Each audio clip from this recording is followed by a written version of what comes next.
اگلی رات ایک ایسا واقعہ ہوا جس نے دہشت زدہ شکیلہ کو مزید دہشت زدہ کر دیا۔ شکیلہ صوفے پہ سوتی تھی، اشرف بیڈ پہ ہوتا تھا، میں قالین پر شکیلہ اور جلال کے درمیان لیٹتا تھا۔ رات کو کسی وقت جلال رینگتا ہوا آیا اور خاموشی سے شکیلہ کے پاس پہنچ گیا۔ شکیلہ سو رہی تھی، وہ کچھ اور تو کر نہیں سکتا تھا کیونکہ بندھا ہوا تھا۔ اس نے اچانک شکیلہ کے ملائم بازو پہ دانت گاڑ دیے۔ یہ عمل اس نے اتنی وحشت سے کیا کہ دانت گوشت میں کھپ گئے اور خون نکل آیا۔ شکیلہ چیخ مار کر اٹھ بیٹھی اور مسلسل چیختی چلی گئی۔ وہ جلال کے سر پر تھپڑ مار مار کر اور اس کے بال کھینچ کھینچ کر اپنا آپ چھڑانے کی کوشش کر رہی تھی، لیکن وہ تو کسی جونک کی طرح اس کو چمٹا ہوا تھا۔ میں نے اٹھ کر رائفل کے دستے سے اس کی پسلیوں میں بھرپور ضرب لگائی۔ اس کے منہ سے چیخ نکلی اور شکیلہ کا بازو اس کے دانتوں سے چھوٹ گیا۔ شکیلہ چیختی ہوئی میرے پیچھے آن کھڑی ہوئی۔ وہ سرتاپا کانپ رہی تھی۔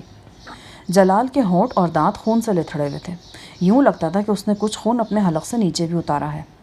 ان لمحوں میں وہ مجھے افریقہ کا کوئی منیامی آدم خور نظر آیا، وہی منیامی جو انسانی خون دل پسند مشروب کی حیثیت سے پیتے تھے اور اپنے ہونٹ چاٹتے تھے۔ شاید جلال بھی اپنے حواس کھو کر انسانوں سے دور اور درندوں سے نزدیک ہو گیا تھا۔ یہ کیا کیا تم نے؟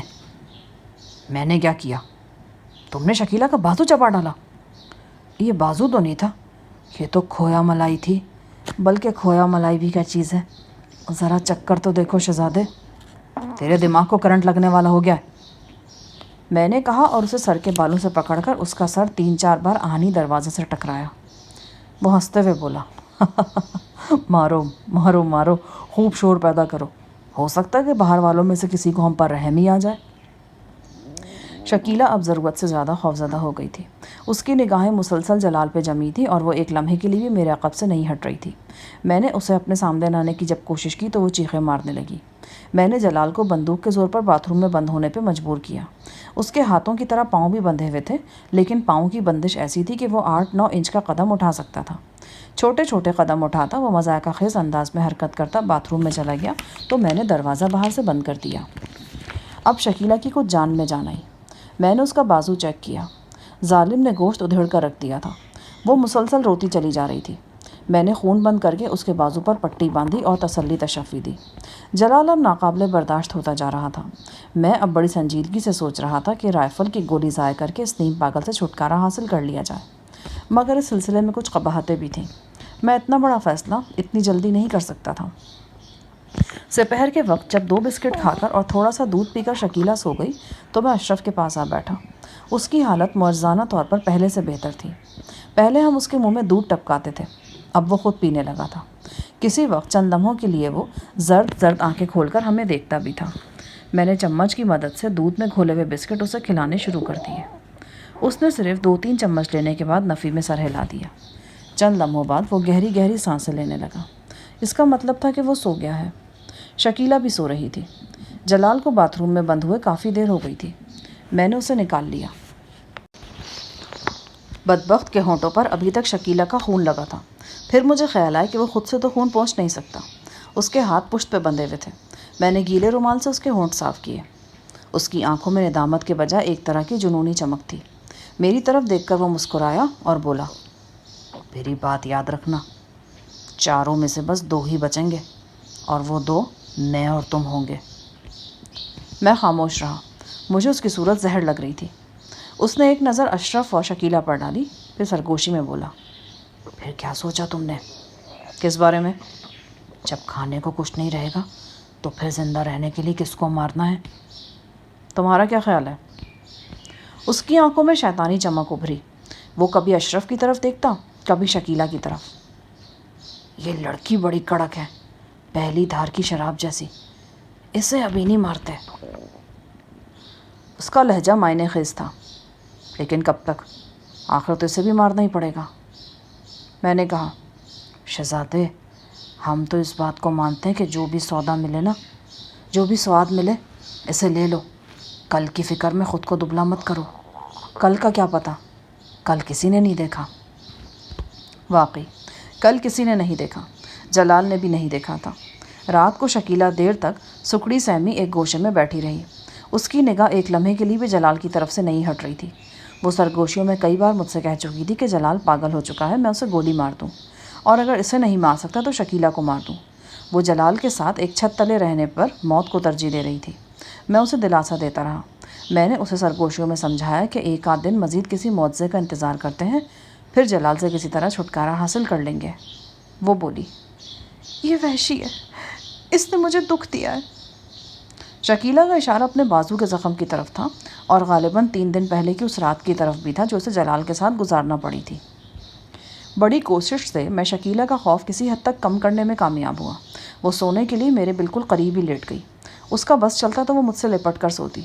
میں نے لوڈڈ رائفل اپنے سینے پر رکھی ہوئی تھی۔ رات کے پرفسو لمحوں میں شکیلہ جیسی حسین و جمیل دوشیزہ کا قرب کسی بھی شخص کے لیے باعث کرب ہو سکتا ہے، خاص طور سے جب کہ وہ اتنے کم فاصلے پہ ہو کہ ایک ہی بستر پہ محسوس ہوتی ہو۔ لیکن جس قسم کے حالات سے ہم گزر رہے تھے، دل و دماغ میں محبت و جنس سے متعلق خیالات کا پیدا ہونا محال تھا۔ شکیلہ کا دھیان بٹانے کے لیے میں اس سے مدھم آواز میں باتیں کرنے لگا۔ میں نے اس سے پوچھا، کیا تمہاری ماں نے دوسری شادی کر لی تھی؟ آج سے کوئی 25 سال پہلے کا واقعہ ہے۔ میری ماں لائل پور سے بیاہ کر لاہور آئی تھی۔ میرا باپ عام سی شکل و صورت کا تھا، لیکن ماں بہت خوبصورت تھی۔ باپ کراچی میں کام کرتا تھا اور مہینے میں 25-26 دن گھر سے باہر رہتا تھا۔ جس محلے میں ہمارا گھر تھا، وہاں تھوڑے ہی فاصلے پر ایک پراپرٹی ڈیلر کی دکان تھی۔ وہاں بشیر نامی ایک شخص بیٹھتا تھا۔ بشیر نے میری ماں سے راہ و رسم پیدا کر لی۔ پہلے یہ تعلق بس دیکھنے اور بات کرنے تک تھا، پھر آہستہ آہستہ یہ بڑھنے لگا۔ میرے باپ کی غیر موجودگی میں دونوں چوری چھپے ملتے رہے۔ نوبت یہاں تک آئی کہ میری ماں نے بشیر سے کہا کہ یا تو وہ دونوں ملنا چھوڑ دیں یا ایک دوسرے سے شادی کر لیں۔ بشیر نے میری ماں سے کہا کہ وہ میرے باپ سے طلاق لے لے۔ ماں جانتی تھی کہ میرا باپ کسی صورت بھی طلاق دینے پہ تیار نہیں ہوگا۔ بشیر نے میری ماں سے کہا کہ وہ اپنے میاں کو زہر دے دے۔ بشیر کی شکل جتنی خوبصورت تھی نا، اس کا دل اندر سے اتنا ہی بدصورت تھا۔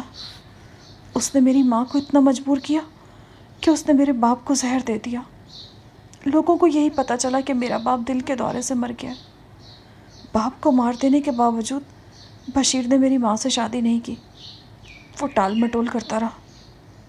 میری ماں کے 2 بچے تھے، ایک میں اور دوسرا میرا بھائی۔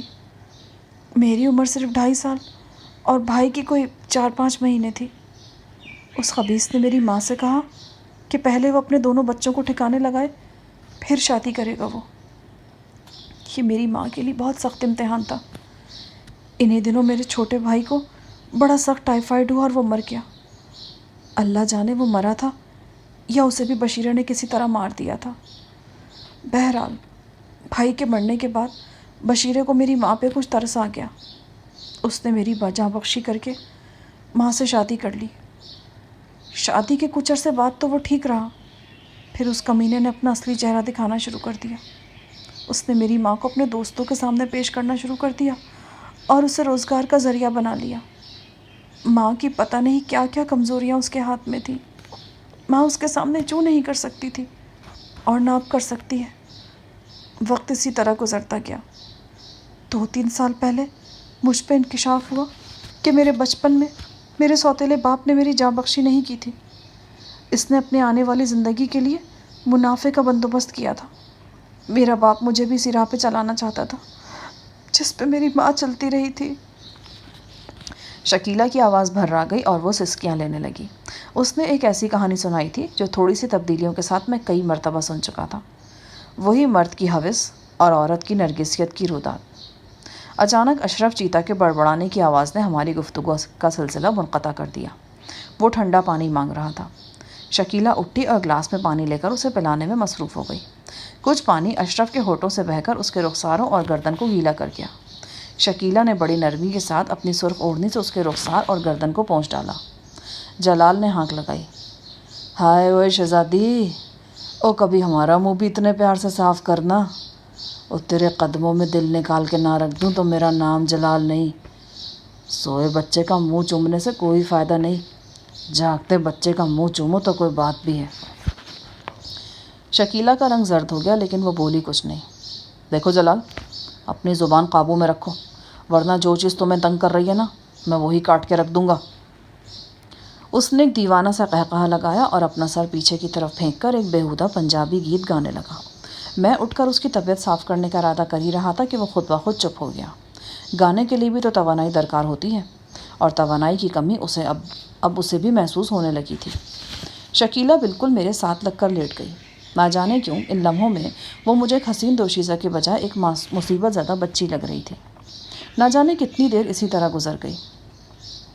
گھڑی کے مطابق رات کے 11 بج چکے تھے، لیکن ہمارے لیے دن رات برابر ہی تھے۔ وہی ٹیوب لائٹ کی دودھیا روشنی تھی جس نے دن اور رات کے فرق کو مٹا رکھا تھا۔ میں دل ہی دل میں بچے کھچے بسکٹوں اور باقی ماندہ خشک دودھ کا حساب لگا رہا تھا۔ یہ خوراک بس 3 دن تک ہمارا ساتھ دے سکتی تھی۔ اس کے آگے ایک بہت بڑا سوالیہ نشان تھا۔ میرا دھیان جلال کی بات کی طرف چلا گیا۔ اس نے تہہ خانے کی دیوار توڑنے اور چھوٹی سرنگ نکالنے کی بڑھا کی تھی۔ اب پتہ نہیں اس کے ذہن میں کیا تھا۔ انہی خیالوں کے گرداب میں چکراتے چکراتے کسی وقت میری آنکھ لگ گئی۔ غنودگی کے عالم میں یہ موہوم سا خیال میرے ذہن میں موجود تھا کہ شکیلہ میرے پہلو میں موجود ہے اور بے قراری کی حالت میں جاگ رہی ہے۔ دوبارہ میری آنکھ اوپر تلے ہونے والے 3 دھماکوں کی آواز سے کھلی۔ میں ہڑبڑا کر اٹھ بیٹھا۔ خلاف معمول کمرے میں گہری تاریکی تھی۔ میں نے دیکھا میرے سینے پر رائفل موجود نہیں تھی۔ جو 3 گولیاں چلی تھیں وہ اسی رائفل کی تھیں۔ شکیلہ! شکیلہ! کوئی جواب نہیں آیا۔ پھر میں نے جلال کو پکارا۔ اس بار بھی کوئی جواب نہیں آیا۔ تاریکی میں کچھ نظر نہیں آ رہا تھا۔ پہلا خیال میرے ذہن میں یہی آیا کہ شکیلہ نے جلال کو یا پھر کسی طرح جلال نے شکیلہ کو گولی مار دی ہے۔ میں تیزی سے سوئچ بورڈ تک پہنچا۔ بٹن دبایا تو 1 سیکنڈ بعد کمرہ روشن ہو گیا۔ شکیلہ سکتے کی سی حالت میں کھڑی تھی اور آنکھیں پھاڑ پھاڑ کر جلال کی طرف دیکھ رہی تھی۔ رائفل ابھی تک شکیلہ کے ہاتھوں میں تھی۔ کمرے میں بارود کی تیز بو پھیلی ہوئی تھی۔ دھماکوں کے سبب زخمی اشرف بھی ہڑبڑا کر جاگ گیا تھا اور اب اٹھ کر بیٹھنے کی ناکام کوشش کر رہا تھا۔ ایک گولی جلال کے سینے میں لگی تھی، دوسری اس کی ناک کو توڑتی ہوئی اس کے دماغ کی طرف چلی گئی تھی۔ وہ قالین پر پڑا تھا اور پڑا رہ گیا تھا۔ اس کے جسم سے بہنے والا خون تیزی سے قالین کو داغدار کر رہا تھا۔ تیسری گولی خطا گئی تھی۔ اس گولی نے سامنے دیوار پر قریباً 6 مربع انچ جگہ سے پلستر اکھاڑ کر رکھ دیا تھا۔ جلال کا جسم چند بار لرز کر ساکت ہو گیا۔ شکیلہ نے رائفل قالین پر نیچے پھینک دی۔ میں نے اسے جھنجھوڑتے ہوئے کہا، شکیلہ، یہ تم نے کیا کیا؟ میں نے اسے مار دیا، نہیں تو یہ مجھے مار دیتا۔ بے وقوفی کی تم نے یار، پاگل پن دکھایا ہے، میں نے جھلا کر کہا اور ایک طرف بیٹھ گیا۔ شکیلہ اپنی جگہ گمسم کھڑی رہی۔ پھر وہ بھی ڈھیلے ڈھالے انداز میں چلتی دیوار سے ٹیک لگا کر بیٹھ گئی۔ وہ ایسے رخ سے بیٹھی تھی کہ اس کی نگاہ براہ راست جلال کی خوچنکا لاش پر نہ پڑ سکے۔ کتنی ہی دیر کمرے میں گمبھیر خاموشی طاری رہی۔ ہم تینوں ہی چپ تھے۔ شکیلہ نے پھر سسکی لیتے ہوئے کہا، اگر مجھ سے غلطی ہوئی ہے تو مجھے معاف کر دیں، لیکن ہم دونوں میں سے بس ایک کو ہی زندہ رہنا تھا۔ اس شخص نے مجھے بڑی تکلیف دی ہے۔ میں اس کو دیکھتی تھی تو مجھے لگتا تھا کوئی میرے اندر آرے چلا رہا ہے۔ اس کی نظر مجھ پہ پڑتی تھی تو میرے اندر سے میرا خون چوسنے لگتی تھی۔ چلو اب تو ہو گیا جو ہونا تھا، ٹھیک ہے، لیکن کیا؟ تم نے 1-2 باتوں پہ غور نہیں کیا؟ مثلاً یہی بات کہ ہم اس پختہ تہہ خانے میں بند ہیں۔ اس کی لاش کو کہیں باہر پھینک سکتے ہیں نہ دفنا سکتے ہیں۔ 24 گھنٹے بعد یہ لاش پھولنا اور گلنا سڑنا شروع ہو جائے گی۔ اس کے بعد کیا ہوگا؟ شکیلہ کی آنکھیں حیرت اور خوف سے پھیل گئیں۔ اس نے کمرے میں اندھیرا کر کے اور اندھا دھند گولیاں چلا کر جلال کو ہلاک تو کر دیا تھا، مگر اس نتیجے کا نہیں سوچا تھا۔ اب کیا ہوگا؟ کچھ نہ کچھ ہو ہی جائے گا، تم حوصلہ رکھو۔ پلیز آپ اس لاش کو باتھ روم میں بند کر کے باہر سے کنڈی چڑھا دیں، مجھ سے یہاں بالکل نہیں بیٹھا جا رہا۔ باتھ روم کے بغیر ہم میں سے کسی کا گزارا نہیں ہو سکتا۔ اسے باتھ روم میں پھینک دیں گے تو تم کیسے جا سکو گی باتھ روم میں؟ اس نے اپنے خوبصورت ریشمی بال مٹھیوں میں جکڑے اور بالکل عاجز نظر آنے لگی۔ میں نے جلال کی لاش کو پاؤں سے پکڑ کر گھسیٹا اور دیوار گر الماری کے عقب میں ڈال کر اس پر ایک موٹی چادر ڈال دی۔ یہ چادر بھی دیکھتے ہی دیکھتے خون سے تر ہو گئی۔ مجھے جلال کی موت کا ذرہ بھر بھی افسوس نہیں تھا۔ وہ ایک شیطان صفت شخص تھا۔ اشرف چیتا جو بھی تھا، جیسا بھی تھا، اس کا بہرحال باس تھا۔ جب جلال نے دیکھا کہ وہ زخمی ہو کر بے بس ہو گیا تو یہ فوراً نمک حرامی پہ اتر آیا۔ گولی نکالنے کے بہانے اس کا کندھا چیر پھاڑ کر اس نے اشرف کو موت کے دہانے پہ پہنچا دیا تھا۔ خوراک پر کنٹرول حاصل کرنے کے بعد اس نے مجھے بھوکا مارنے کا اعلان ڈنکے کی چوٹ پہ کیا۔ آخر میں وہ شکیلہ کی عزت سے بھی کھیل گیا۔ صبح تک میں یہی سوچتا رہا کہ جلال کی لاش کا اب کیا کروں۔ سردی کے سبب ممکن تھا کہ لاش 36 گھنٹے گزار جاتی، لیکن اس کے بعد کیا ہونا تھا؟ اس تہخانے میں کمرے اور باتھ روم کے سوا کوئی جگہ ایسی نہیں تھی جہاں لاش کو سنبھالا جا سکتا۔ میں ایسی پریشانی میں تھا جب اچانک میرا دھیان الماری کے ایک اندرونی خانے کی طرف چلا گیا۔ یہ خانہ 2 بڑی درزوں پہ مشتمل تھا۔ اگر دونوں بڑی درزوں کا درمیانی تختہ نکال دیا جاتا تو الماری کا ایک حصہ درمیانی سائز کا تابوت کی شکل اختیار کر جاتا۔ کم از کم اتنا تو کیا ہی جا سکتا تھا کہ جلال کی لاش کو کسی طرح اس میں سمو دیا جاتا۔ یہ خیال ذہن میں آنے کے فوراً بعد میں نے اس پر عمل کرنا شروع کر دیا۔ آہنی راڈ کی مدد سے میں نے دونوں درزوں کا درمیانی تختہ اکھاڑ دیا۔ یہ دراز نما خانے 1.5 فٹ کے قریب گہرے اور 2 فٹ چوڑے اور 3 فٹ کے قریب لمبے تھے۔ دونوں خانوں کی لمبائی ملائی جاتی تو 6 فٹ کے لگ بھگ ہو جاتی تھی۔ لاش کو الماری کے اندر پہنچانے میں شکیلہ نے میری مدد کرنے پر ہرگز تیار نہیں تھی۔ اسے تو لاش کی طرف دیکھنا بھی گوارا نہیں تھا، حالانکہ یہ لاش اسی کی تخلیق کردہ تھی۔ مجھے پولیتھین کی ایک بڑی شیٹ بیڈ کے نیچے سے مل گئی۔ میں نے جلال کی لاش کو بڑے مناسب طریقے سے اس پولیتھین میں لپیٹا اور نائلون کی ڈوریوں سے باندھ کر الماری کے اس طویل خانے میں ٹھونس دیا۔ جو تختہ میں نے اکھاڑا تھا اس میں سے چند چپٹیاں بنائیں۔ تختہ اکھاڑنے سے کچھ کیل بھی نکل آئے تھے۔ ہتھوڑی کے طور پہ میں نے آہنی راڈ استعمال کیا۔ میں نے 10-15 منٹ کے اندر الماری کے خانے کی درازیں بالکل بند کر کے اسے ایئر ٹائٹ کر دیا۔ مجھے توقع تھی کہ اب لاش کی بو جلدی ہمیں متاثر نہیں کرے گی۔ اس کام سے فارغ ہو کر جہاں مجھے سکون محسوس ہوا وہاں شکیلہ کی بھی جان میں جان آئی۔ وہ باتھ روم سے کپڑا بھگو کر لائی اور اس کی مدد سے قالین کا خون صاف کیا۔ خون تو کیا ہی صاف ہونا تھا، بہرحال داغ کچھ نہ کچھ مدھم پڑ گئے۔ میں نے اشرف کے کندھے کی پٹی بدلی۔ اس کا زخم اب پہلے سے کافی بہتر تھا۔ انسان جب کمزور ہوتا ہے تو اکثر اس کے زخم بھی کمزور ہو جاتے ہیں، ان میں وہ دمخم باقی نہیں رہتا۔ اشرف کی طرف سے فارغ ہو کر میں دیوار سے ٹیک لگا کر قالین پہ نیم دراز ہو گیا اور پوری یکسوئی سے سوچنے لگا کہ اس یکبستہ قبر سے ہمیں نجات کیسے مل سکتی ہے۔ 4 دن پہلے جلال نے دیوار توڑنے اور سرنگ نکالنے کی بات کی تھی۔ مجھے سب کچھ اس کے دماغ کا خلل ہی لگ رہا تھا۔ ان سنگلاخ دیواروں میں شگاف کیوں کر ہو سکتا تھا؟ یہاں کے تو دروازے راہ نہیں دیتے تھے، دیواریں کیسے دے سکتی تھیں؟ اور پھر مسئلہ اوزاروں کا تھا۔ ایک آہنی راڈ کے سوا اس تہخانے میں کوئی شے ایسی نہیں تھی جسے یہاں کنکریٹ توڑنے کے لیے استعمال کیا جا سکے۔ پھر بھی آزمائش کے طور پر میں آہنی راڈ کو تھام کر اٹھا اور اس کی مدد سے دیواروں کو ٹھونکنا بجانا شروع کر دیا۔ 10 منٹ میں نے ایک ایک چپے کو ٹھونک کے دیکھ لیا۔ کہیں کسی خلا یا کھوکھلے پن کا احساس نہیں ہوا۔ قالین کو سمیٹ کر میں نے فرش کا بھی ایک ایک انچ دیکھا۔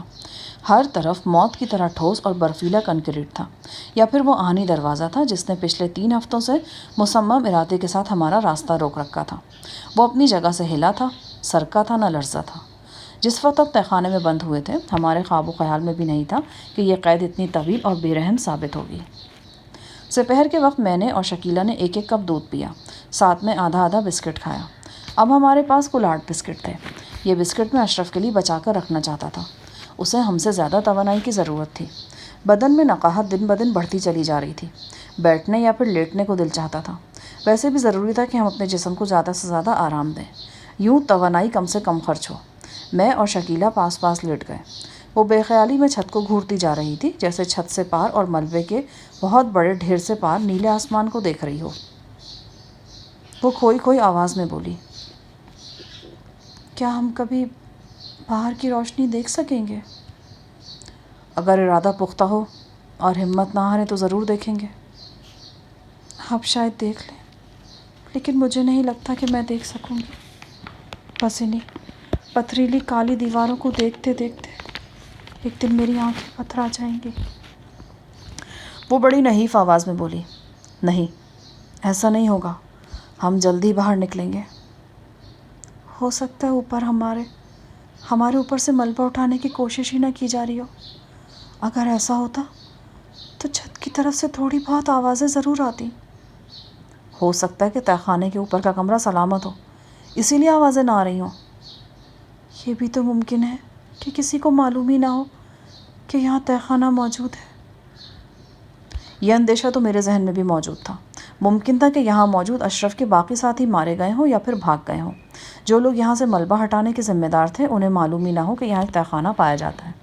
عموماً عمارتوں کے اندر موجود ایسی جگہوں کو بالکل کیموفلاج کر دیا جاتا ہے۔ بھائی جی کی ماڈل ٹاؤن والی رہائش گاہ کی مثال میرے سامنے تھی۔ بھائی جی نے اپنے بیڈ روم سے اپنی منظور نظر کے گھر تک جانے کے لیے چھوٹی سی سرنگ نکال رکھی تھی اور اس سرنگ کو یوں چھپایا تھا کہ بس کمال ہی کر دیا تھا۔ کس سوچ میں کھو گئے؟ تم خامخواہ نئے نئے اندیشے دماغ میں لا رہی ہو۔ اپنے ذہن کو پرسکون رکھو، اس سے میرا ذہن بھی سکون میں رہے گا اور میں بہتر طریقے سے سوچ سکوں گا۔ میں معافی چاہتی ہوں، اس نے کمزور آواز میں کہا۔ اس کے رخساروں کی ہڈیاں ابھر آئی تھیں اور نہایت خوبصورت آنکھوں کی چمک مان پڑ گئی تھی۔ ہم دونوں خاموش ہو گئے۔ ہم دونوں ہی اپنی اپنی جگہ سوچ رہے تھے۔ تم اس گندگی میں کیوں دھس رہی ہو؟ کیا تمہارے دل میں خواہش پیدا نہیں ہوتی کہ تمہارا چھوٹا سا گھر ہو، شوہر ہو، بچے ہوں؟ وہ ذرا سا شرمائی۔ اگر وہ فاقوں کی ماری نہ ہوئی ہوتی تو شاید اس کے چہرے پہ شرم کی سرخی بھی نمودار ہوتی۔ کچھ دیر کھوئی کھوئی نظروں سے وہ چھت کو دیکھتی رہی، پھر بولی، ہر لڑکی کی سوچ یہی ہوتی ہے، اور میری بھی یہی تھی۔ ہمارے گھر کے قریب ایک چھوٹا سا جنرل اسٹور تھا۔ جنرل اسٹور پر بیٹھنے والا لڑکا مجھے اکثر دیکھا کرتا تھا۔ اس نے ایک دو بار ٹیلی فون کے ذریعے مجھ سے رابطہ بھی کیا۔ وہ مجھے چاہتا تھا۔ آہستہ آہستہ وہ بھی مجھے اچھا لگنے لگا، لیکن میں ڈرتی تھی۔ میری ماں کے ساتھ بھی تو یہی ہوا تھا۔ محلے کے ایک دکاندار نے اسے پسند کیا، اور پھر بات کہاں سے کہاں تک جا پہنچی۔ یہی وجہ تھی کہ میں اس جاوید نامی لڑکے سے کھچی کھچی رہتی تھی۔ جاوید اب بھی ہمارے محلے میں جنرل اسٹور چلاتا ہے۔ اب بھی وہ مجھے دیکھنے کے بہانے ڈھونڈتا رہتا ہے، مگر اب تو بات ہی ختم ہو گئی۔ اب میں اس کے لائق کہاں رہی ہوں؟ اس کی آنکھوں سے ٹپ ٹپ آنسو گرنے لگے۔ کیا جلال تمہاری زندگی میں آنے والا پہلا مرد ہے؟ اس نے کربناک انداز میں اس بات میں سر ہلا دیا۔ کچھ دیر خاموشی رہی، پھر میں نے موضوع بدلتے ہوئے کہا، تم اپنے سوتیلے باپ کے خلاف احتجاج کیوں نہیں کرتی ہو؟ تم چاہو تو اس کے خلاف قانونی کارروائی ہو سکتی ہے۔ عجیب بات یہ کہ تمہاری حقیقی ماں بھی سلسلے میں بالکل خاموش ہے۔ اصل میں وہ باپ کی وجہ سے خاموش ہے۔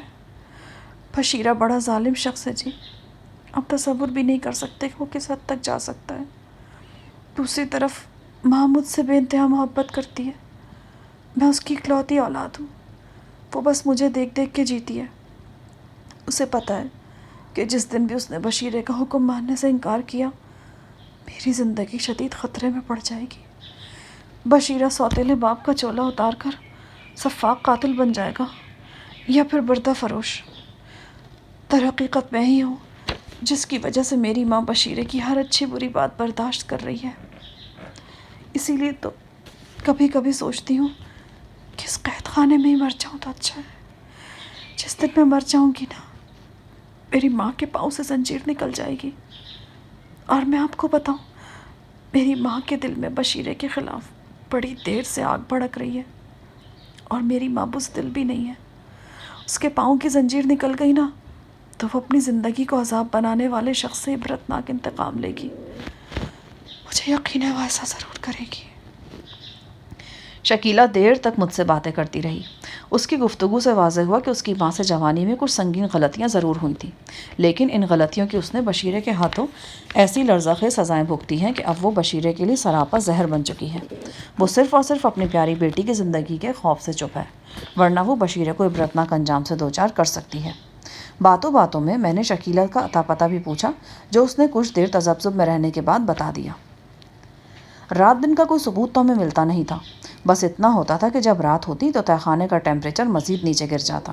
یہ سردی رات کے آخری پہر انتہا کو پہنچ جاتی، پھر آہستہ آہستہ کم ہونا شروع ہو جاتی۔ اب سردی آہستہ آہستہ بڑھ رہی تھی۔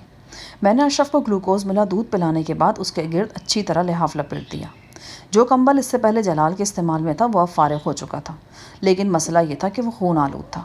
اس کی ایک جانب گولی کے 2 سوراخ بھی واضح نظر آتے تھے۔ قالین بھی خون آلود ہو چکا تھا، لہٰذا اسے بھی کمبل کے طور پر اوڑھتے ہوئے کراہیت سی محسوس ہوتی تھی۔ شکیلہ اور میں ایک ہی کمبل اوڑھ کر لیٹ گئے۔ رات کو کسی وقت سردی محسوس ہوئی تو وہ میرے ساتھ لگ گئی۔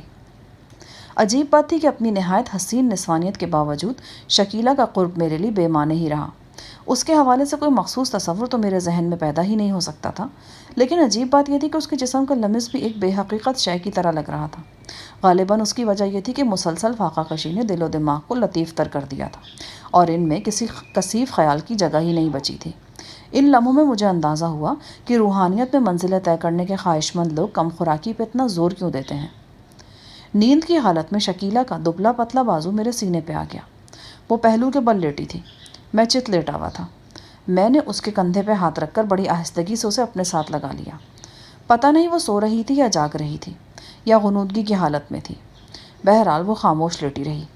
میں اس کے بارے میں سوچتا رہا، ان بے رحم حالات کے بارے میں سوچتا رہا جو حسین خواب دیکھنے والی معصوم لڑکیوں کو عصمت فروشی کے جہنم زار میں پھینکتے ہیں۔ اگلے روز میں نے پھر تہہ خانے کا چپا چپا دیکھنا شروع کیا۔ یہ ایک دیوانی سی کوشش تھی، لیکن کچھ نہ کرنے سے تھوڑی سی کوشش کرنا ہی بہتر تھا۔ وہ دن بھی ایسے ہی گزر گیا، اس سے اگلا دن بھی ایسے ہی گزر گیا، اور پھر اس سے اگلا بھی۔ ہمارے جسم و جاں کو دن بدن نقاہت کی دیمک چاٹ رہی تھی۔ خوراک اب نہ ہونے کے برابر رہ گئی تھی۔ میں نے پچھلے 2 روز سے کچھ نہیں کھایا تھا۔ تیسرے روز شام کو جب میں دودھ میں بھیگا ہوا بسکٹ چھوٹے چمچ کے ذریعے اشرف کو کھلانے لگا تو اس کی آنکھوں کے گوشے آنسوؤں سے بھیگ گئے۔ اس نے لیٹے لیٹے نفی میں سر ہلا دیا۔ اس کے ہونٹ مضبوطی سے بھیجے ہوئے تھے۔ کیا بات ہے؟ میں نے اس سے پوچھا۔ اس نے انگلی سے میری طرف اشارہ کیا اور اس کے ہونٹ 2-3 بار لرز کے رہ گئے۔ وہ مجھے بتانے کی کوشش کر رہا تھا کہ میں بھی کھاؤں۔ غالباً اسے بھی اندازہ ہو چکا تھا کہ پچھلے 48 گھنٹے سے خوراک کا ایک ذرہ بھی میرے منہ میں نہیں گیا۔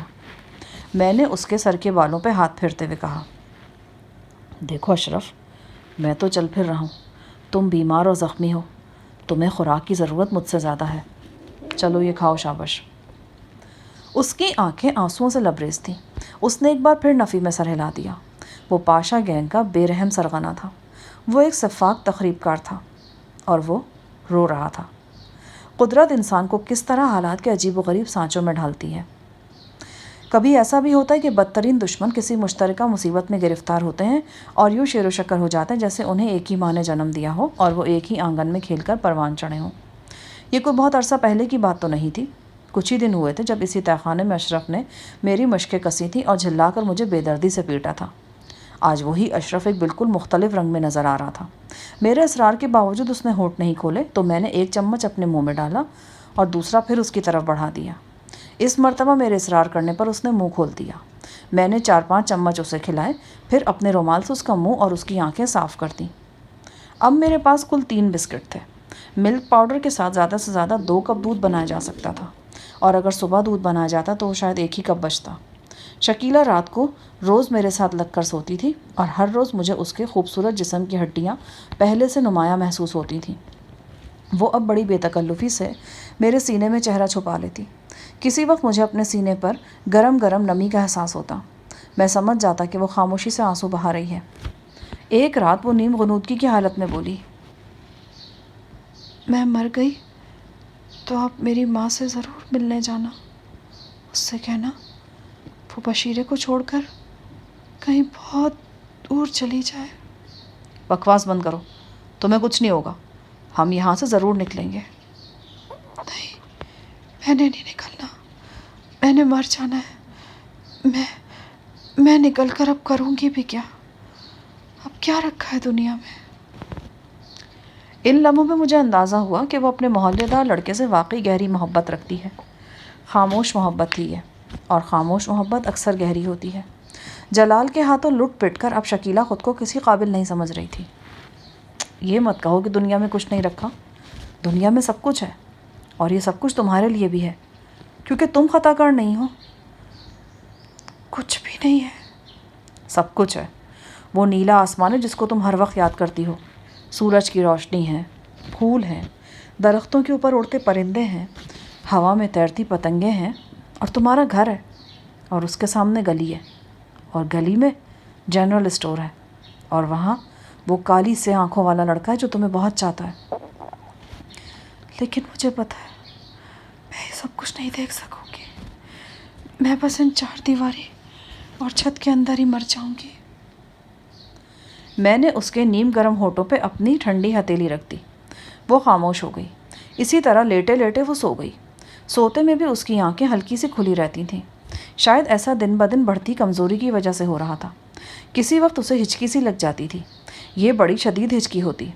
ہچکی کے دوران اس سے پانی بھی نہیں پیا جاتا۔ بمشکل جب تھوڑا بہت پانی اس کے حلق سے نیچے اترتا تو ہچکی ختم ہوتی۔ وہ معدے میں درد کی شکایت بھی کرتی تھی۔ اگلے روز دوپہر کی بات ہے۔ میں نرم و گداز بیڈ کے عین سامنے واقع ایک سائڈ بورڈ کو دیکھ رہا تھا۔ یہ سائڈ بورڈ الماری 1 بورڈ کی بنی ہوئی تھی۔ یہ تہہ خانے میں لکڑی کا جو بھی کام تھا سارا شیشم کا تھا۔ اس سارے کام کا ڈیزائن دوسری طرح کا تھا، لیکن یہ بورڈ ڈیزائن میں بھی باقی کام سے مختلف تھا۔ یوں لگتا تھا کہ یہ بورڈ یہاں بعد میں فٹ کیا گیا ہو۔ میرے دل میں یوں ہی خیال آیا کہ اس بورڈ کو یہاں سے ہٹا کر دیکھوں۔ اوزار کے طور پر میرے پاس صرف آہنی راڈ تھی، یا الماری میں سے بس درمیانے سائز کا ایک پیچکس ملا تھا۔ میں نے ان دونوں اشیاء کی مدد سے سائڈ بورڈ کو اکھاڑنا شروع کیا۔ 1 گھنٹے کی محنت شاقہ کے بعد میں کامیاب ہو گیا، لیکن اگر میرا خیال تھا کہ سائڈ بورڈ کے عقب میں کوئی خلا ہوگا یا کسی کھڑکی وغیرہ کے آثار ہوں گے تو یہ توقع پوری نہیں ہوئی۔ یہاں فقط ایک آتش دان تھا۔ غالباً یہ آتش دان اس وقت بنایا گیا تھا جب یہ تہہ خانہ بنا تھا۔ بعد میں الیکٹرک ہیٹر کی وجہ سے آتش دان کی ضرورت نہیں رہی تھی۔ اس پرانے فیشن کی چیز کو ختم کرنے کے لیے اس کے آگے سائڈ بورڈ بنا دیا گیا تھا۔ آتش دان میں جالے لگے ہوئے تھے۔ سائڈ بورڈ کی عقبی پلائی پہ کچھ دیمک موجود تھی۔ اس کے علاوہ کیڑے مکوڑے وغیرہ بھی تھے۔ میں نے نیچے لیٹ کر آتش دان کے اندر اور اوپر کی طرف جھانکا۔ بعض آتش دانوں کی چمنیاں کچھ کشادہ ہوتی ہیں اور اکثر بڑے آتش دانوں کی چمنیوں میں سے تو بندہ بھی گزرنے کی کوشش کر سکتا ہے، لیکن یہ ایک چھوٹا سا آتش دان تھا۔ دھوئیں کے اخراج کے لیے اس میں بس 2 انچ قطر کا پائپ ڈالا گیا تھا۔ یہ پائپ بھی آگے جا کر بند لگتا تھا۔ پھر بھی ایک موہوم امید کے سہارے میں پشت کے بل فرش پر لیٹ گیا۔ میرا سر آتش دان کے پتھر کے اوپر تھا۔ میں نے زور زور سے پکارنا شروع کیا، کوئی ہے؟ کوئی ہے؟ کوئی سن رہا ہے؟ ہماری مدد کرو، کوئی سن رہا ہے؟ وقفے وقفے سے میں نے کئی بار یہ فقرے دہرائے۔ جواب میں اتھا خاموشی کے سوا اور کچھ نہیں تھا۔ یوں لگتا تھا کہ میری آواز اس سرد تہہ خانے کے اندر ہی گونج کر رہ جاتی ہے۔ عین ممکن تھا کہ یہ پائپ اوپر تک جاتا ہو، لیکن عمارت منہدم ہو جانے سے یہ بند ہو گیا ہو۔ میں تھک گیا تو میری جگہ شکیلہ نے لے لی۔ وہ اپنا چہرہ آتش دان کے خلا میں رکھ کر پشت کے بل لیٹ گئی اور آوازیں دینے لگی۔ اس کی آواز کمزور تھی۔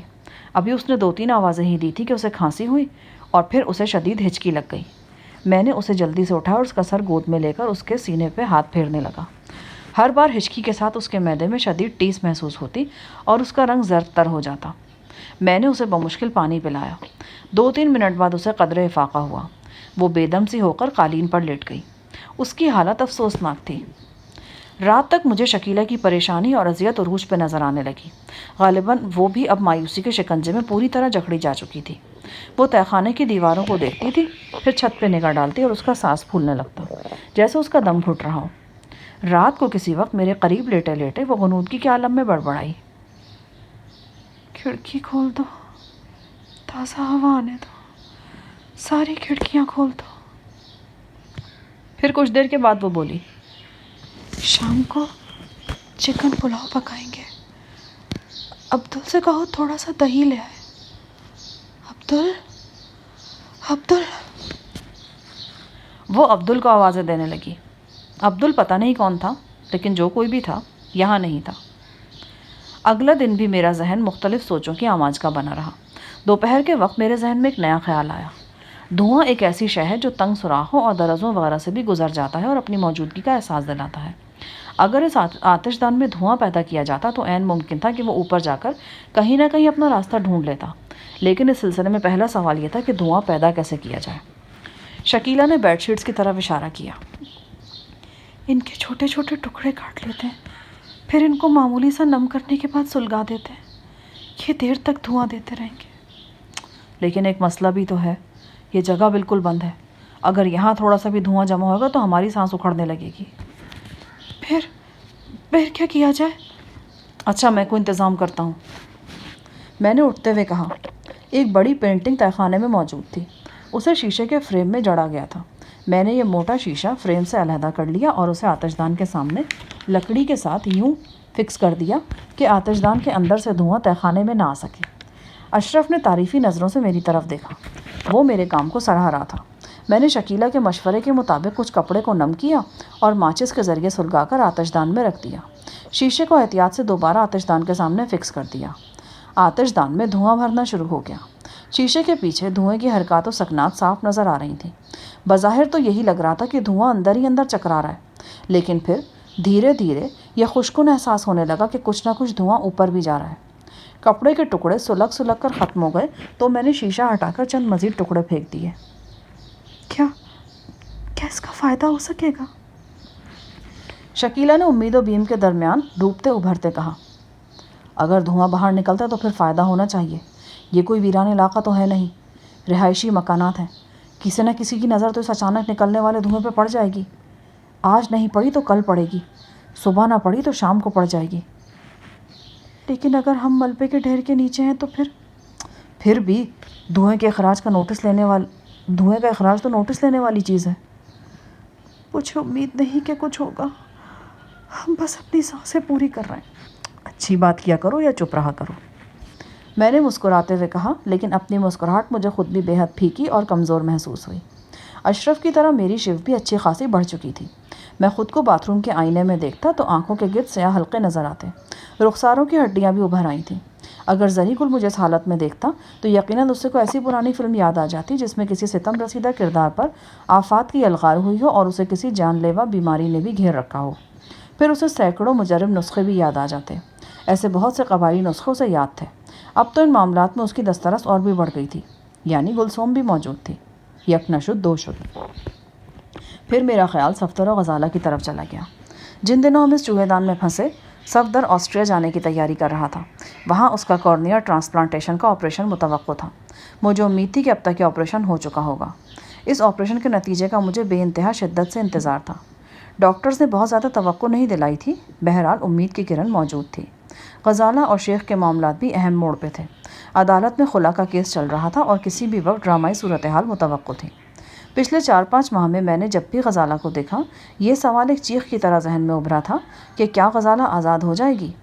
لیکن اب اس سوال کے ساتھ ساتھ ایک اور سوال بھی ذہن میں ابھر رہا تھا، کیا میں آزاد ہو جاؤں گا؟ غزالہ سے میری آخری ملاقات ماڈل ٹاؤن میں ہوئی تھی. مجھے وہ ہنگامے خیز لمحے یاد تھے جب بھائی جی کی رہائش گاہ پر زبردست فائرنگ ہوئی تھی. ہم بھائی جی کے بنائے ہوئے خفیہ راستے سے بھاگے تھے. ایک مختصر سی جگہ میں فائرنگ سے بچنے کے لیے غزالہ مجھ سے تقریباً لپٹ گئی تھی. اس کے قرب کے وہ سنگین رنگین لمحے اس تہخانے کی یکبستہ تنہائی میں میری سوچوں کو گرماتے رہتے تھے. یہ دوسرے دن کی بات ہے. میں نے صبح سویرے اشرف کو اٹھا کر بٹھایا. پرندوں کے پروں والا ایک نہایت گداز تکیہ میں نے اس کی کمر کے پیچھے رکھا اور آخری 4 بسکٹوں میں سے 2 کو دودھ میں ڈبو کر ایک آمیزہ سا بنا لیا. سینے میں اور جسم میں ایک آگ سی مسلسل سلگ رہی تھی. یہ بھوک بلکہ ناقابل برداشت بھوک کی آگ تھی، لیکن میں جانتا تھا کہ یہی بھوک زیادہ شدت سے اشرف کے اندر بھی موجود ہے. وہ زیادہ کمزور تھا. میں نے اسے کھلانا چاہا تو اس نے ایک بار پھر اصرار شروع کر دیا کہ وہ نہیں کھائے گا. میں نے بڑی مشکل سے اس کی ضد ختم کی. جب میں آخری چمچ اشرف کے منہ میں ڈال رہا تھا تو میری نگاہ خوابدیدہ شکیلہ پہ پڑی. وہ سوتے میں اور بھی کمزور نظر آ رہی تھی. اس کا منہ تھوڑا سا کھلا ہوا تھا. میں نے محسوس کیا کہ اس کی سانس ناہموار ہے. اشرف کو چھوڑ کر میں تیزی سے شکیلہ کی طرف گیا. اسی وقت مجھ پر انکشاف ہوا کہ وہ نیم بے ہوشی کی کیفیت میں ہے. غالباً رات کو کسی وقت اسے شدید ہچکی لگی ہوگی اور اسی کیفیت میں وہ بے ہوش ہو گئی تھی. میں نے شکیلہ کے چہرے پر پانی کے چھینٹے مار مار کر ہوش میں لانے کی کوشش کی. اس نے آنکھیں نہیں کھولی، تاہم اس کی پلکوں میں لرزش نمودار ہوئی. شکیلہ ہوش کرو، آنکھیں کھولو. یوں لگا کہ وہ آنکھیں کھولنے کی کوشش کر رہی ہے، مگر پلکوں کا بوجھ اتنا بڑھ گیا ہے کہ وہ کچھ کر نہیں سکتی. اس کی سانس سینے میں الجھ رہی تھی. یکدم مجھے محسوس ہوا کہ شاید وہ بھی جلال کی طرح رخصت ہو رہی ہے. میں نے اسے جھنجھوڑ دیا. آنکھیں کھولو شکیلہ، ہوش میں آؤ. اس نے آنکھیں نہیں کھولی. یقیناً وہ ان 4 دیواروں اور ایک چھت کو دیکھ دیکھ کر مرنے کی حد تک بیزار ہو چکی تھی. اب وہ کچھ دیکھنا نہیں چاہتی تھی. نیلا آسمان، سورج کی روشنی، پھول، پرندے، شاید وہ سبھی سے بیزار ہو چکی تھی.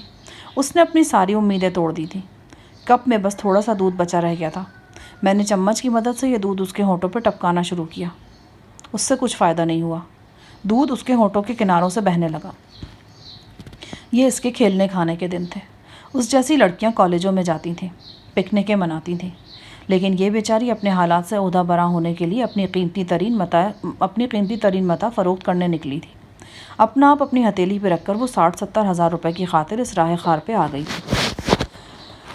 وہ لمحہ لمحہ موت کی طرف بڑھ رہی تھی. میں نے اس کا داہنا ہاتھ دیکھا. یہ ہاتھ قالین پہ پڑا تھا اور کھلا تھا. چھت کی طرف اٹھی ہوئی ہتھیلی جیسے سوال کر رہی تھی، اے عزت کے سوداگروں، میں نے اپنا سودا بیچ دیا، لیکن میرا ہاتھ اب بھی خالی ہے. کہاں ہے میرے سودے کی قیمت؟ میں اس کا ہاتھ سلانے لگا، اس کے تلووں کی مالش کرنے لگا. میں اس کے سوا کر بھی کیا سکتا تھا؟ کوئی دشمن ہوتا تو میں اس پر جھپٹ پڑتا، کوئی دیوار ہوتی تو اس سے ٹکرا جاتا. لیکن یہ تو وقت تھا جس کے ہاتھ میں حکم الہی کا پروانہ ہوتا ہے اور جو اپنا کام کیے بغیر واپس نہیں جاتا۔ یہی وقت تھا جب 4.5 ہفتوں میں پہلی بار چھت کی طرف سے کچھ مدھم آوازیں سنائی تھیں، بہت مدھم آوازیں، جیسے کوئی وزنی شے اپنی جگہ سے ہلی ہو یا گری ہو۔ چند لمحے بعد ایسی ہی ایک اور آواز آئی۔ میری حساسیت سمٹ کر کانوں میں آ گئی۔ میں نے اشرف کی طرف دیکھا، اس نے بھی یہ آواز سن لی تھی۔ اس کے اندر دھسی ہوئی آنکھوں میں بھی ایک کرن ستارے کی طرح چمکی۔ میں نے آتش دان کی طرف دیکھا۔ ابھی کچھ دیر پہلے میں نے بیڈ شیٹ کے جو نئے ٹکڑے سلگائے تھے وہ تیزی سے دھواں پیدا کر رہے تھے۔ شاید یہ دھواں ہی تھا جس نے پتھرائے ہوئے ماحول میں جنبش پیدا کی تھی۔ میں نے شکیلا کو ایک بار پھر جھنجھوڑا، شکیلا اٹھو، دیکھو، سنو، دیکھو آوازیں آ رہی ہیں۔ لیکن وہ نہیں دیکھ رہی تھی، وہ سن بھی نہیں رہی تھی۔ وہ دھیرے دھیرے موت کی طرف بڑھ رہی تھی۔ کہتے ہیں کہ جب جسم میں پانی کی کمی ہو جاتی ہے تو جسم کی نالیاں اندر کی طرف جڑنے لگتی ہیں۔ شاید خوراک کی شدید کمی کے سبب بھی کوئی اسی قسم کی اندرونی خرابی جسم میں پیدا ہو جاتی ہے۔ شکیلا کو جو شدید ہچکی لگتی تھی اس کا تعلق یقیناً معدے کے مصائب سے ہی تھا۔ 20-30 منٹ تک چھت کی طرف سے مدھم آوازیں آتی رہیں۔ اس کے بعد یہ آوازیں معدوم ہو گئیں۔ ہمارے دلوں میں جو امید کی لہریں لمحہ بلمحہ بلند ہوتی جا رہی تھیں وہ ایک جگہ ٹھہر گئیں۔ جلال کو اب مرے ہوئے تقریباً 120 گھنٹے ہو چکے تھے۔ الماری کے اندر سے ہلکی ہلکی بو آتی تھی، تاہم یہ بو ناقابل برداشت نہیں تھی۔ شام تک ہم اس امید میں رہے کہ شاید چھت کی طرف سے آنے والی آوازیں ایک بار پھر ابھرنے لگیں، لیکن ایسا کچھ نہیں ہوا۔ آتش دان میں دھوئیں کا تسلسل میں نے برقرار رکھا ہوا تھا۔ اب یہ بات ثابت ہو چکی تھی کہ دھواں نکاسی کے سوراخ سے باہر نکل رہا ہے۔ رات تک شکیلا کی حالت کبھی بگڑتی اور کبھی سنبھلتی رہی۔ رات 12-1 بجے کے قریب اس نے دم توڑ دیا۔ وہ مر گئی۔ وہ خود تو اس منحوس تہخانے سے نہ نکل سکی، لیکن اس کی روح پرواز کر گئی تھی۔ اس نے میرے ہاتھوں میں دم توڑا۔ وہ نہایت خاموشی اور بڑے ہی دھیرج سے مری تھی۔ وہ ماڈل بننا چاہتی تھی۔ ماڈل میں جہاں اور بہت سی خوبیاں دیکھی جاتی ہیں وہاں اس کی چال کو بھی بے حد اہمیت حاصل ہوتی ہے۔ ماڈل کی چال نہایت ہموار اور سہل ہونی چاہیے۔ وہ ایسی ہی ہموار اور پرسکون چال چل کر زندگی سے موت میں داخل ہو گئی تھی۔ وہ واقعی ایک اچھی اور کامیاب ماڈل بن سکتی تھی۔ شکیلا کی موت نے مجھے اور اشرف کو بے حد آزردہ کر دیا۔ شروع میں تو میں نے شکیلا کی موت کو اشرف سے چھپانے کی کوشش کی اور اس کے سامنے یہی ظاہر کیا کہ وہ بے ہوش ہے، لیکن یہ سچائی بمشکل 1 گھنٹہ ہی چھپی رہ سکی۔ اشرف جان گیا تھا کہ اس منحوس تہخانے کے 4 مکینوں میں سب 2 ہی رہ گئے ہیں، 2 بدحال اور فاقہ زدہ مکین۔ میں نے شکیلا کی ہلکی پھلکی لاش کسی بچے کی لاش کی طرح ہاتھوں میں اٹھائی اور دیوار گیل الماری کے عقب میں پہنچا کر اس پر کپڑا ڈال دیا۔ بہت دیر تک ہم خاموش اور گمسم بیٹھے رہے۔ اس 4 دیواری میں ابھی تک شکیلا کی باتیں گونج رہی تھیں۔ شکیلا کی موت کے بعد اشرف کی آنکھیں بھی بجھ سی گئیں۔ در حقیقت اس کی جسمانی حالت شکیلا سے بھی زیادہ کمزور تھی۔ اس کی آنکھیں جیسے حلقوں کے بجائے 2 کنوؤں میں اتری ہوئی تھیں۔ شاید اس کے ذہن میں یہ خیال راسخ ہوتا جا رہا تھا کہ اس جگہ سے زندہ نکلنا ہم میں سے کسی کے نصیب میں نہیں ہے۔ وہ بے دم سا ہو کر لیٹ گیا اور اپنے خشک ہونٹوں پر بار بار زبان پھیرنے لگا۔ میں خود بھی بھوک اور نقاہت کے سبب بے حال تھا۔ بس یہی جی چاہتا تھا کہ بے حس و حرکت لیٹے رہو۔ ہماری بے پناہ افسردگی میں قریباً 1 گھنٹے بعد کچھ دراڑیں پڑیں۔ ایک بار پھر چھت کی طرف سے وہی آوازیں آنے لگیں جو کل آئی تھیں۔ اس مرتبہ یہ آوازیں پہلے سے کچھ واضح تھیں۔ آدھے پون گھنٹے تک جاری رہنے کے بعد یہ آوازیں مزید واضح ہو گئیں۔ پھر یوں ہوا کہ تہخانے میں ایک دم گہری تاریکی چھا گئی۔ میرے دل نے گواہی دی کہ اس تاریکی کا تعلق اوپر سے آنے والی آوازوں سے ہے۔ میں اشرف کے قریب جا کر بیٹھ گیا۔ اشرف کا پسٹل میرے قریب ہی رکھا تھا۔ اس پسٹل کی ہم دونوں میں سے کسی کو ضرورت نہیں تھی۔ کتنی جلدی یہ پسٹل ہم دونوں کے لیے بے معنی ہو چکا تھا۔ بظاہر یہ ایک معمولی سی بات تھی، لیکن ایک بہت بڑی کایا پلٹ تھی جو اس تہخانے میں ہوئی تھی۔ گھپ اندھیرے میں میں آہستہ آہستہ اشرف کا کمزور ہاتھ سہلاتا رہا اور اوپر سے آنے والی آوازوں کو سنتا رہا۔ صاف محسوس کیا جا سکتا تھا کہ اس تہخانے کی چھت کے آس پاس حرکت موجود ہے۔ کچھ بھاری بھرکم چیزوں کو ہٹایا جا رہا ہے، لڑکایا جا رہا ہے۔ بتدریج یہ حرکت واضح ہوتی چلی جا رہی تھی۔ جو یہ واضح ہو رہی تھی، ہمارے اندر زندگی کی رمق بھی بڑھ رہی تھی۔ ساری رات یہ آوازیں آتی رہیں۔ ہم دونوں بالکل نہ سو سکے۔ اسی دوران میں نے 2-3 بار آتش دان کے قریب لیٹ کر باہر والوں کو پکارا بھی۔ بہرحال جواب میں کوئی انسانی آواز نہیں آئی۔ ہم باہر سے ابھرنے والی کسی انسانی آواز کے لیے بالکل ترس گئے تھے۔ رات کسی وقت تھوڑی دیر کے لیے مجھے اونگ سی آئی تو غنودگی میں ایک عجیب آواز کانوں میں گونجی۔ مجھے لگا جیسے سائیں علی میرے بالکل آس پاس موجود ہے۔ وہ کہہ رہا ہے، تیرا رقیب اپنی موت آپ مرنے والا ہے۔ اگر وہ واقعی مر گیا تو تیری غزالہ کی زنجیریں ٹوٹ جائیں گی۔